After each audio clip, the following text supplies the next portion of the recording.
One Piece chapter 498. So there's actually someone on this island who is stronger than Luffy and is a pirate. Wow. Wow. I don't know how to feel about that one, man. You know, Luffy, after Luffy and the crew dismantle these different bounty hunters that are after him, one of the guys, like, he does have 300 million berries, you know, for a bounty.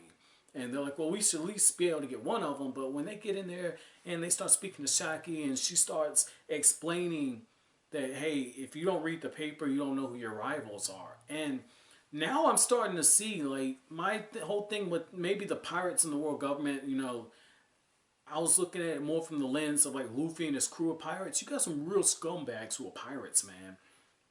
I mean, and we've seen it, you know, Arlong's crew and everything. So, I mean, we've seen that some of these guys, they are bad. But, I mean, it's really hard to get lost in the fact that Luffy and his crew, I mean, they do kind of save the day at the end of the day. So, when you got a guy like Kid who has a bounty a few ticks higher than Luffy's, and it makes you wonder if Luffy was actually really evil. Will Luffy have like a 400 million berry bounty? Because Kid and his crew, they pillage villages, they slaughter. I mean, they're legit pirates. And so it makes you wonder, like, is Luffy actually stronger than him? Because you would think all those atrocities all at once would kind of, and not at once, but over a spread out period, would kind of add to his bounty being so high. Whereas Luffy's just that guy.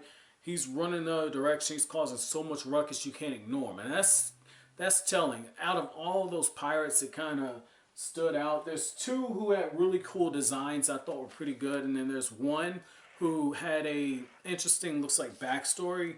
And it's Red Flag X Drake, okay?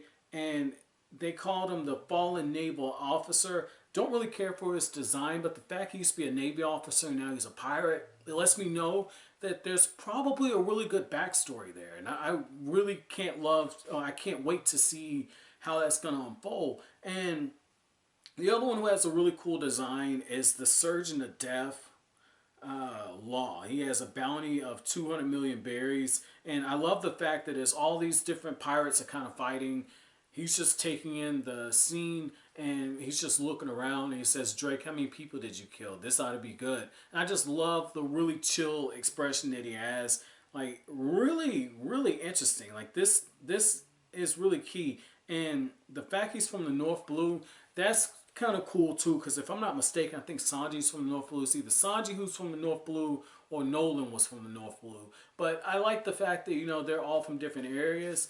And I do also like the fact that we're really seeing that this is a group of knuckleheads. This was really, really interesting. And the other pirate who kind of stood out as far as the design is Gluttony, Jory, Bonnie. She's from the South Blue, and the reason why she stood out wasn't necessarily in a good way.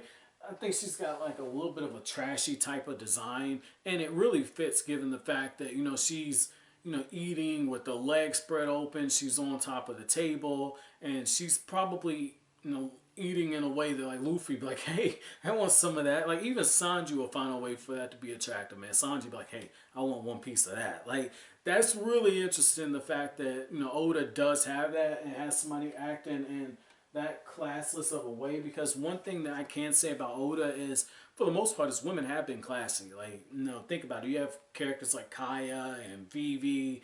Now we have one that's completely trashy. And what I really like about her design, too, is, if you guys have been following from the very beginning, and a lot of you guys have, you know that one thing that I kind of knock Oda about is the fact that a lot of his women look the same. She's got very clear, distinct features that are different. You know, it isn't just small stuff like the shape of her eyes are different. Like, a lot of women, I feel like they have the same template. This is what I mean. You're seeing Oda's design and art style grow.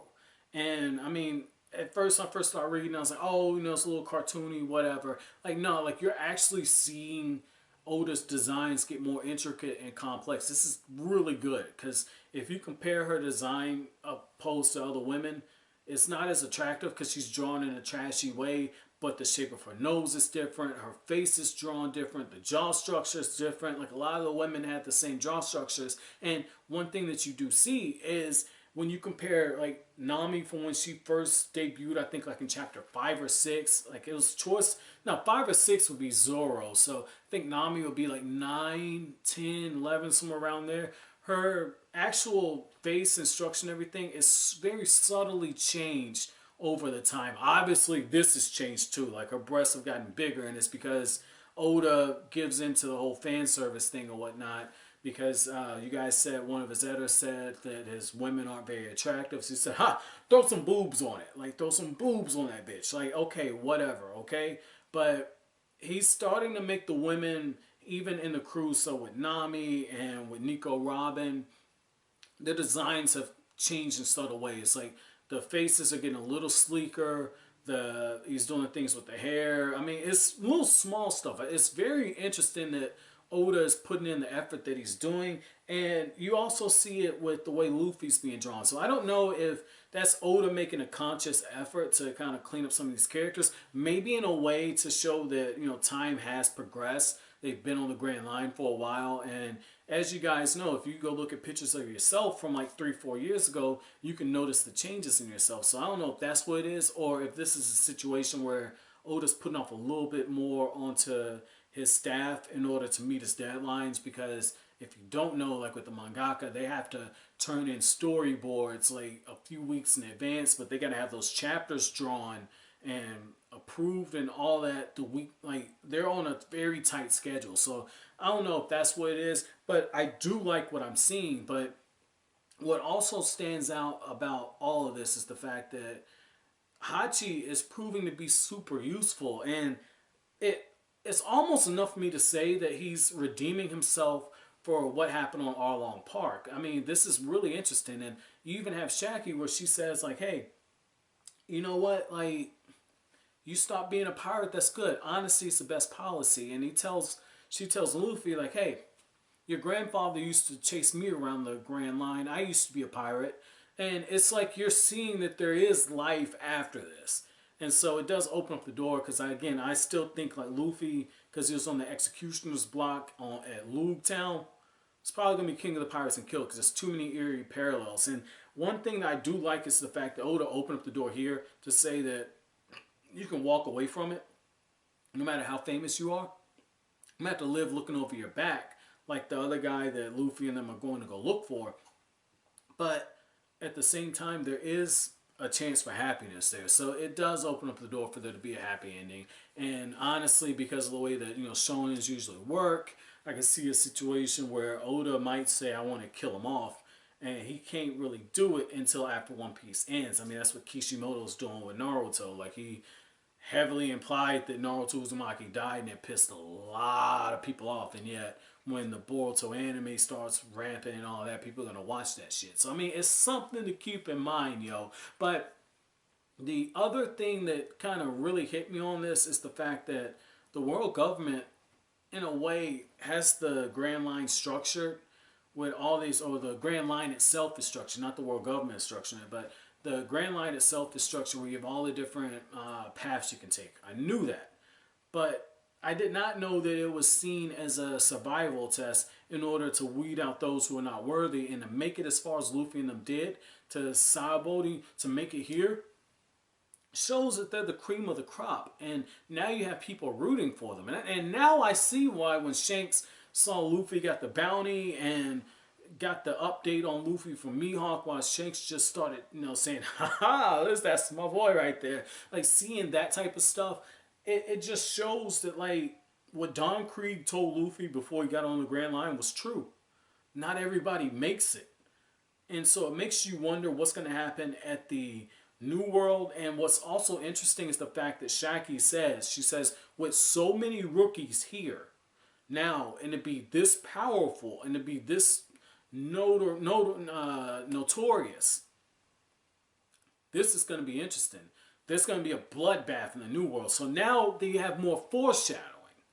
Because I can see Luffy butting heads with some of these guys. Like, if Luffy would have been in that restaurant where all these guys are fighting, Luffy would have bust some heads or something. So this is interesting. This is interesting right here. And one final thing to take note of is the fact that when you look at how everything is structured and everything is set up, it really feels as if Oda is preparing Luffy to take the next step in his character development. I'm not sure how that's going to go, but I do think that at some point Luffy does have to encounter one of these admirals, because you don't drop the line that if you piss off one of the Celestials that one or maybe all of the admirals will show up without there being something.